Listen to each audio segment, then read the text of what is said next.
Correios aqui de Ponta Grossa, e ele estará ao vivo no meio-dia Paraná desta sexta-feira. Vamos fazer o seguinte, vamos combinar, se você tem alguma dúvida, mande sua mensagem de texto pra gente, WhatsApp mesmo, qual que é a sua dúvida, a gente vai repassar a pergunta no chat de cartório, vamos responder todas as dúvidas na medida do possível, logo depois do encontro com a Fátima Bernardes. A eleição está chegando e a gente quer ajudar você também. Até mais, pessoal, até amanhã, depois do encontro, 15 para meio-dia.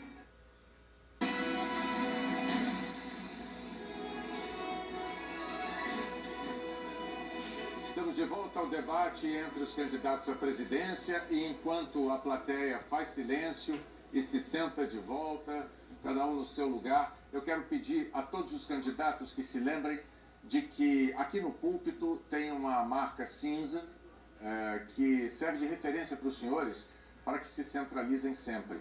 Por quê? Porque as câmeras são cruzadas. Se vocês saírem da posição, acaba atrapalhando a câmera que capta a imagem do seu oponente aqui no púlpito, tá? Bom, nesse bloco, o tema das perguntas volta a ser livre, a exemplo do que aconteceu no primeiro bloco, e cada candidato, aqui tem uma diferença, cada candidato vai poder ser escolhido para responder a, no máximo, 2 perguntas. Não apenas uma, mas 2. Mas no máximo 2. E na ordem determinada pelo sorteio, quem vai abrir essa rodada é a candidata da Rede, Marina Silva, a quem eu peço que se aproxime do púlpito novamente. E a senhora vai escolher quem vai fazer a pergunta. Fernando Haddad. Candidato Fernando Haddad.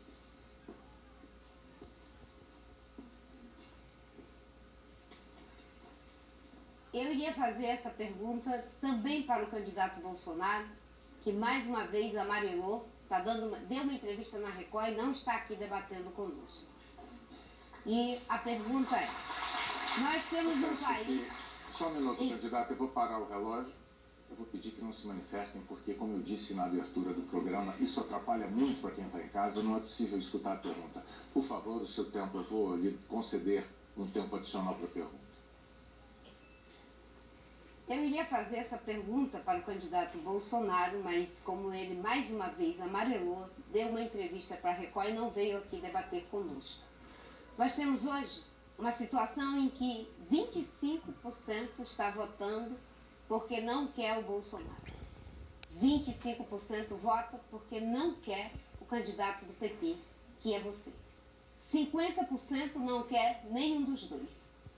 Diante dessa situação desoladora da política brasileira e da grave crise que o Brasil está vivendo, qual é a autocrítica que você faz em relação a tudo isso da contribuição do PT para esse momento difícil? Olha, Marina, eu agradeço a pergunta. Eu estou em campanha há apenas 22 dias. Eu entrei numa situação completamente anormal. O líder das pesquisas, que figurava na dianteira, podendo ganhar no primeiro turno, não pôde participar da eleição em função de uma decisão arbitrária. Arbitrária. Foi condenado sem provas e hoje é considerado pelo mundo inteiro um preso político. Inclusive por um comitê das Nações Unidas que vai julgar o mérito dessa ação em março do ano que vem. Você sabe de que eu estou falando. Estou falando do Lula, que estava com 40% de intenção de voto. Eu estou me apresentando ao eleitorado porque eu represento nesse momento um projeto que deu certo. O Lula saiu com 86% de aprovação. Um presidente que governou para todos. Quando falam que o Lula é radical, que o Lula instituiu o ódio, quando isso? Lula tratou do servente ao banqueiro, do catador de papel ao empresário com a mesma dignidade, abriu as portas do Palácio do Planalto para todo o povo brasileiro e governou olhando para os mais pobres, que é o que eu pretendo fazer a partir de 1º de janeiro.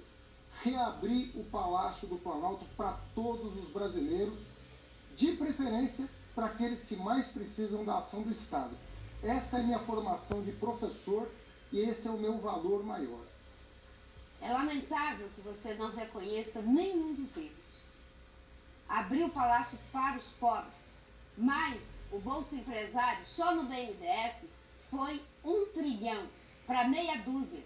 Isso é equivalente a 35 anos de Bolsa Família. O Bolsa Empresário 5% do PIB. O Bolsa Família 0,5%, Haddad. Vários casos de corrupção.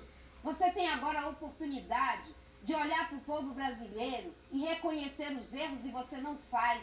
Você reitera todos os erros cometidos e ainda faz um elogio do mesmo jeito, como se pedir desculpas, como se reconhecer erros fosse um problema. Não é.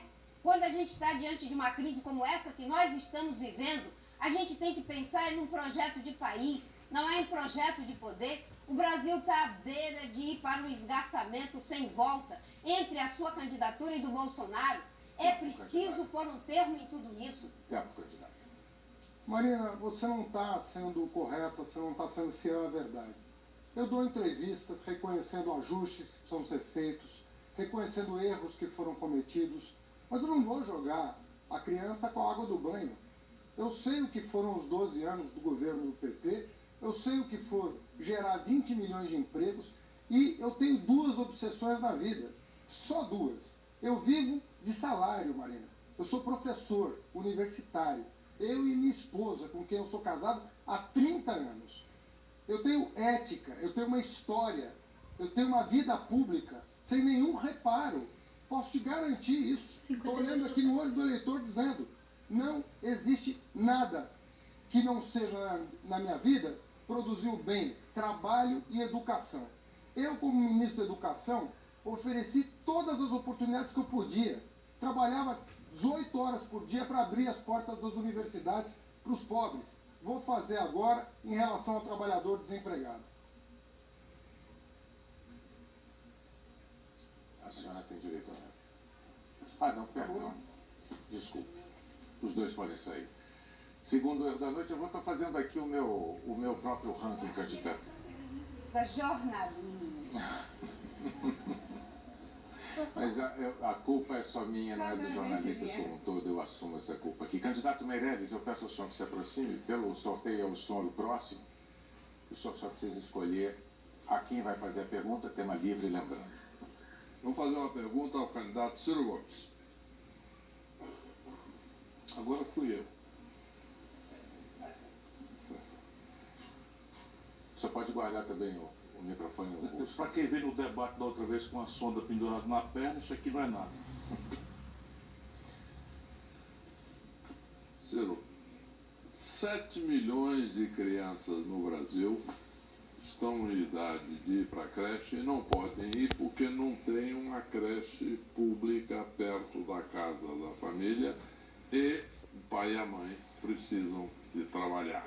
A Dilma prometeu entregar 6 mil creches, entregou 80. Como nós vamos resolver esse problema das creches para as crianças carentes no Brasil? A minha proposta contempla a ideia de creche em tempo integral para todas as crianças de 0 a 3 anos em 6 anos. Portanto, extrapolando 2 anos de um mandato cuja honra possa me dar o povo brasileiro de servir a essa grande nação como seu presidente.